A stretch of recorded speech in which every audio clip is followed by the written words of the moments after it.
This is a Rogue Media Network podcast.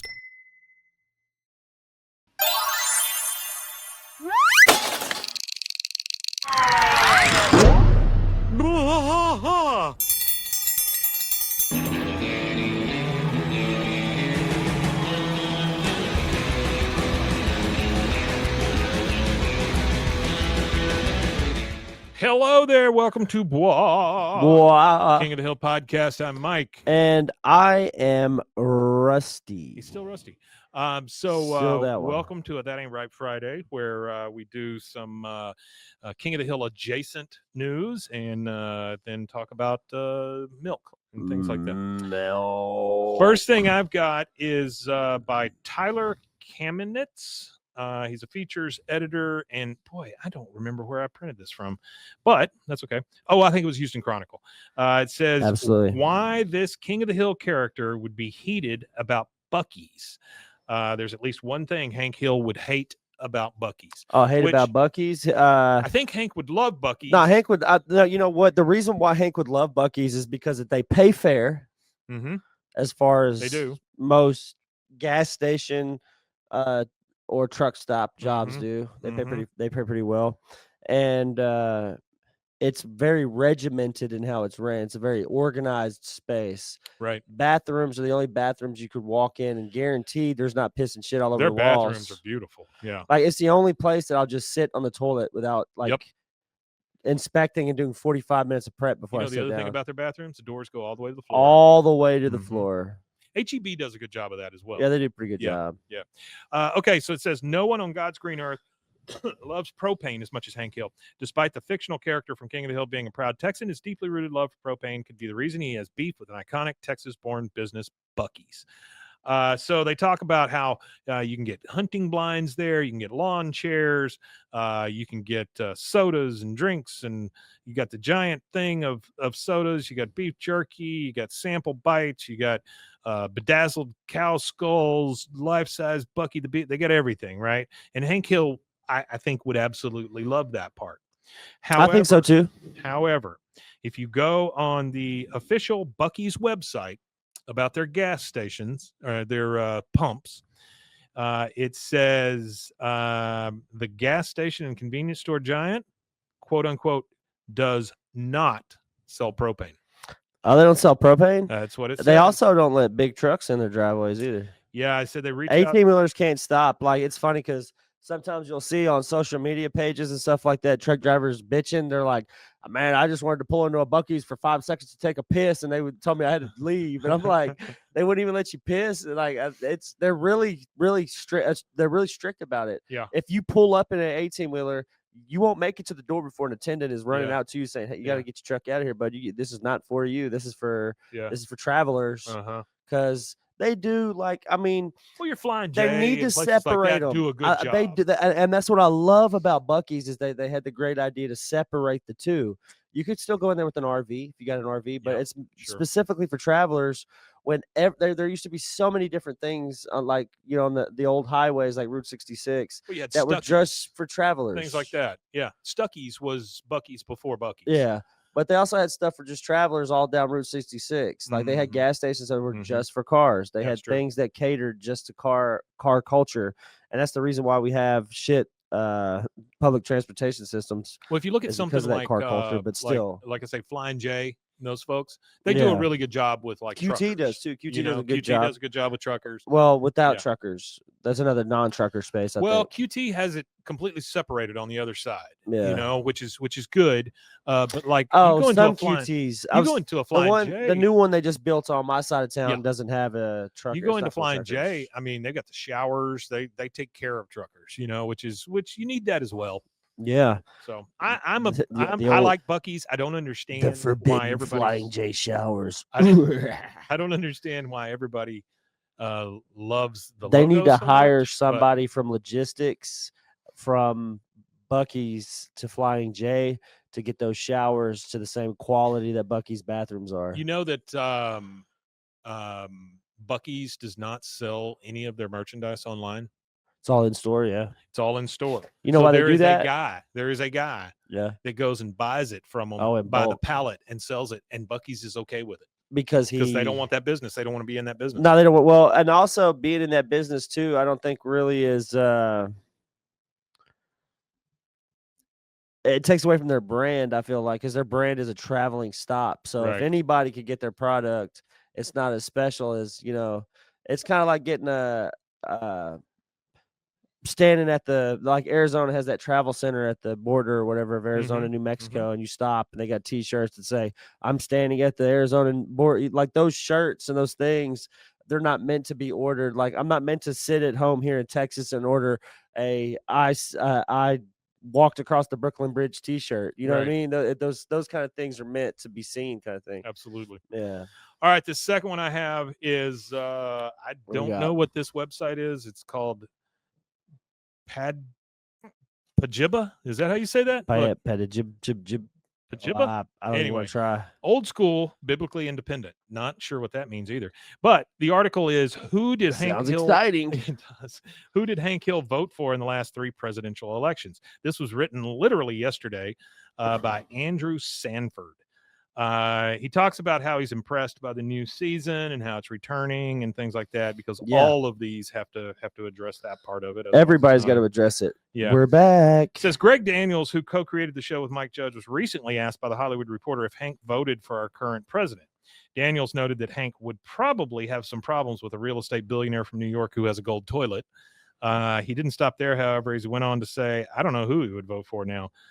And that's kind of how the show treated Hank as well. So it makes sense that the answer is somewhat clear to this author. He says, if not a little complicated. Hank is committed to the Republican Party, so he likely voted that way in 2016.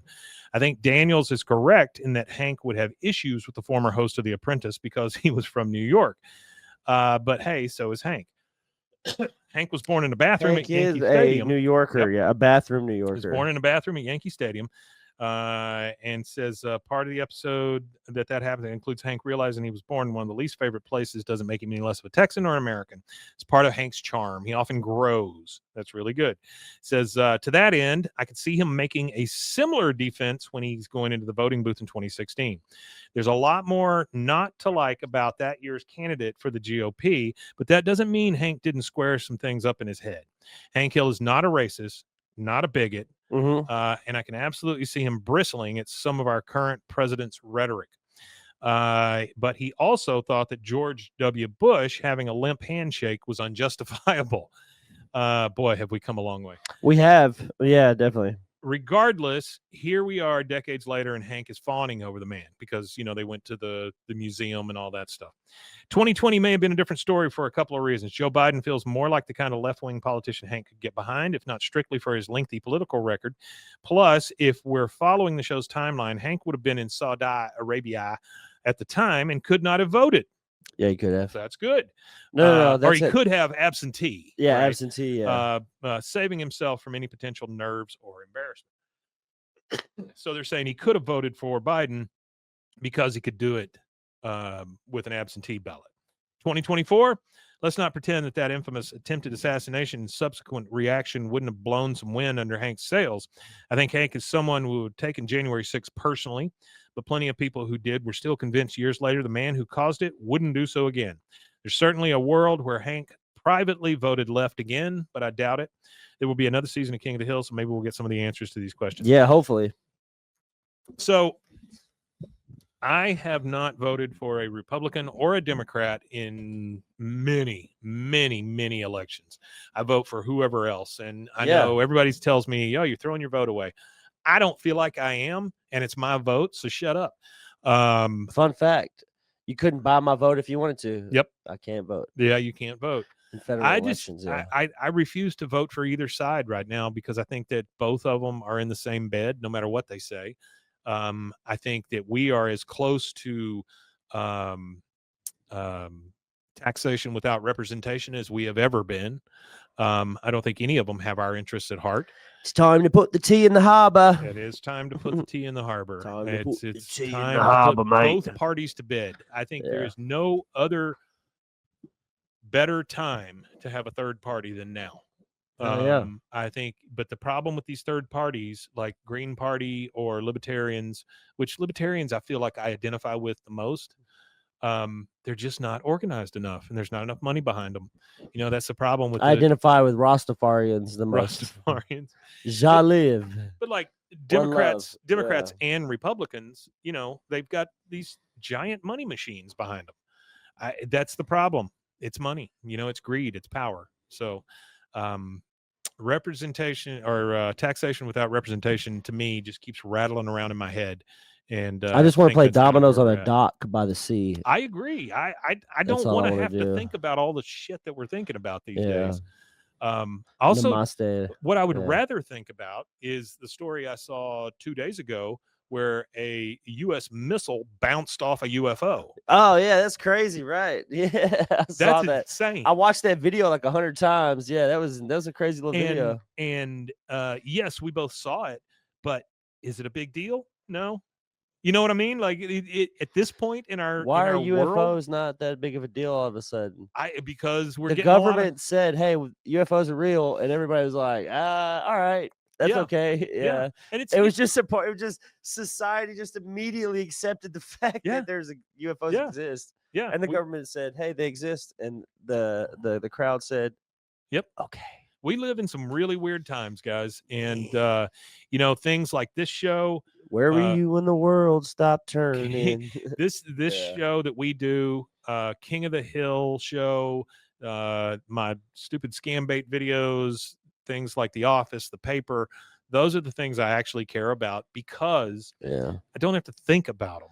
You know, I don't feel responsible for I like them. looking for 35mm scans of movies I'll never watch.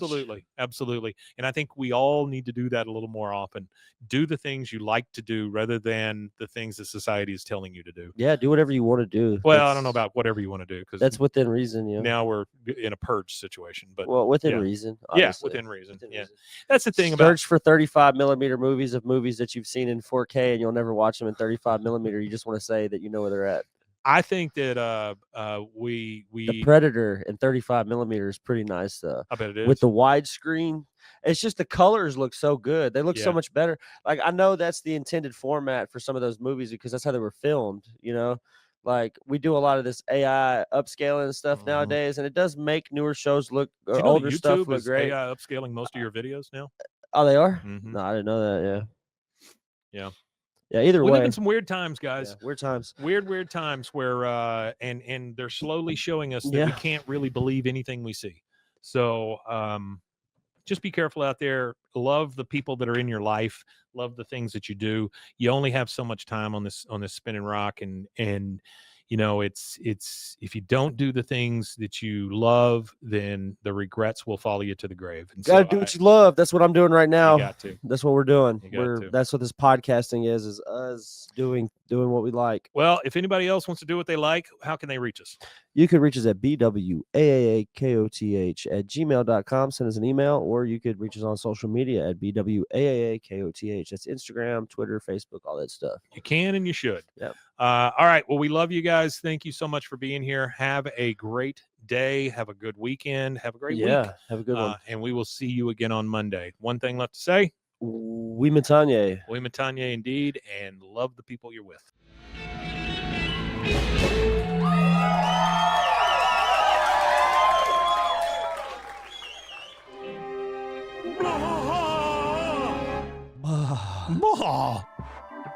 This has been a Rogue Media Network